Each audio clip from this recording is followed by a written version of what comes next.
Hi everyone, I'm the Gnome, and welcome to my review of The Walking Dead Series 3. I'm going to be calling it The Walking Dead because I think The Talking Dead has been taken by somebody else. And who doesn't love a good pun? Probably all of you watching, but I do. So the episode was called I Ain't Judas, and it primarily focused on Andrea flitting between the two camps and the moral quandary that she's in.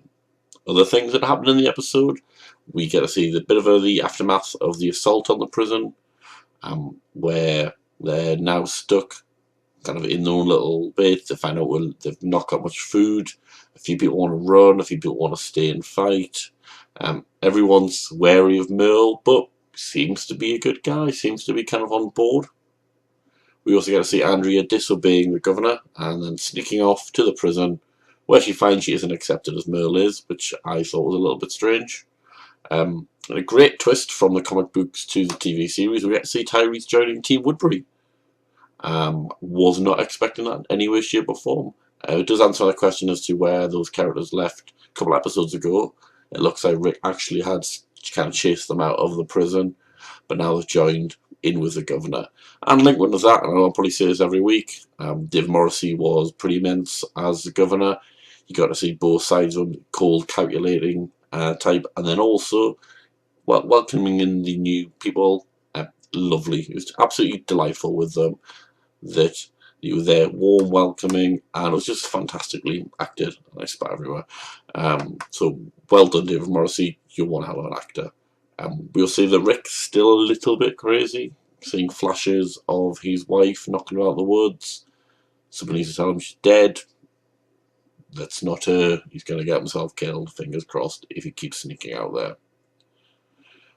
Andrea uses Michonne's tactics, which I thought was a nice little nod back to a couple series ago, of using a zombie bodyguard while she gets to the prison to try and warn the Team Prison that Team Woodbury are arming up for war. Now, the bit I didn't quite like or get is, and it was mentioned by Andrea in the show, that everyone seemed to accept Merle, but then they had complete lack of faith in anything Andrea was doing or saying. It struck a little bit of a weird chord for me. As you obviously know, that Merle attacked Michonne, beat the crap out of Glenn, but he's one of the good guys now, whereas Andrea hasn't really done a lot wrong. Okay, she may have fallen in love with the wrong person, but that doesn't mean she should be kind of castrated out of the group. She went there on her own to try and help and was basically thrown out. So that didn't really ring particularly true for me. As I said at the beginning, it is Andrea's episode, her having more to do than probably she's had to do in the rest of the series combined. Does she pull it off? Bits and bobs, to be honest. In her defence, I thought the reunion with Team Prison went over far too fast. It was like, hey, I'm here. Alright, you can go now. Right, sound. It really didn't seem as though people in Team Prison had any clue. I'd like to see a little bit more kind of sneaky things going on. They do try and get her to assassinate the governor, and she considers it. But then she realises she just loves that one-armed, one-eyed pirate more than anything else in the world. And arguably with good reason. He's built a nice, secure Woodbury up. Everyone's nice and safe there. If you were in that camp, yeah, you probably would think people in the prison were evil killers, especially with the propaganda that the governor has been given. I would, at this point, I'd much rather spend some time kind of with the governor if he had somebody to interact with who was on his level. I would very much like to see kind of more Rick and governor scenes, just to see them kind of battling it out. Even more Merle and Governor, Michael Rooker and David Morrissey are by far the two best actors in the show. They absolutely annihilate every scene that they're in, good and bad.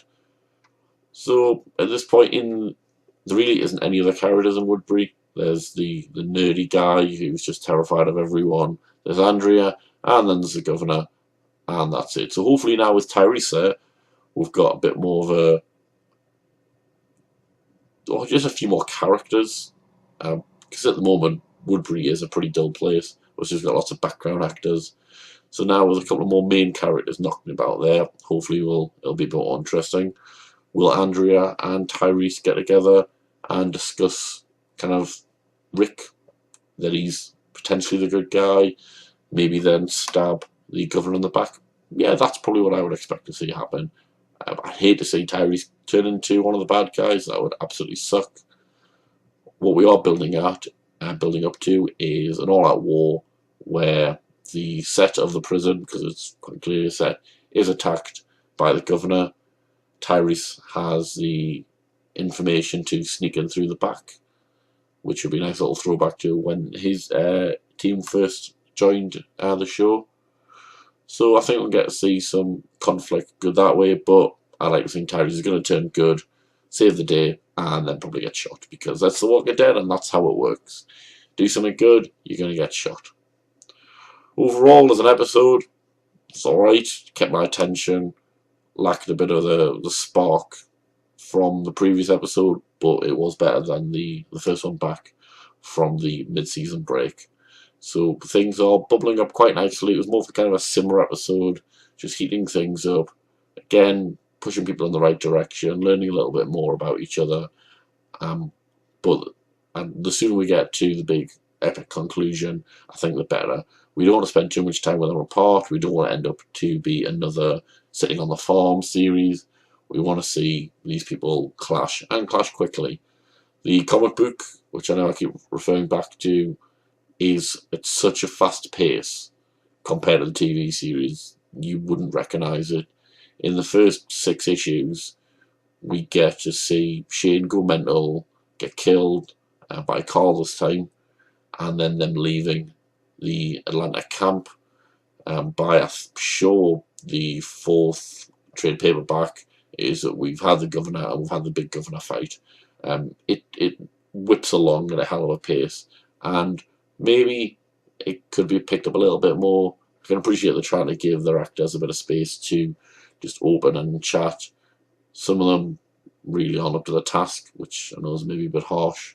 So basically more Merle, more Governor, and more Daryl is the win for everything. Thanks for watching. Blah blah blah blah. Thanks you very much everyone for watching. Again, this will be you'll see same time next week, hopefully a bit earlier. Although I'm going out with beers, so probably not. Probably going to be same time next week, and we'll have more catch up then. Anything you like, agree, disagree, let us know. We'll have a chat about it. I'm on Facebook, I'm on Twitter, I'm on here at YouTube. Really any way you like. So thanks so much everyone for watching. Cheers, good night.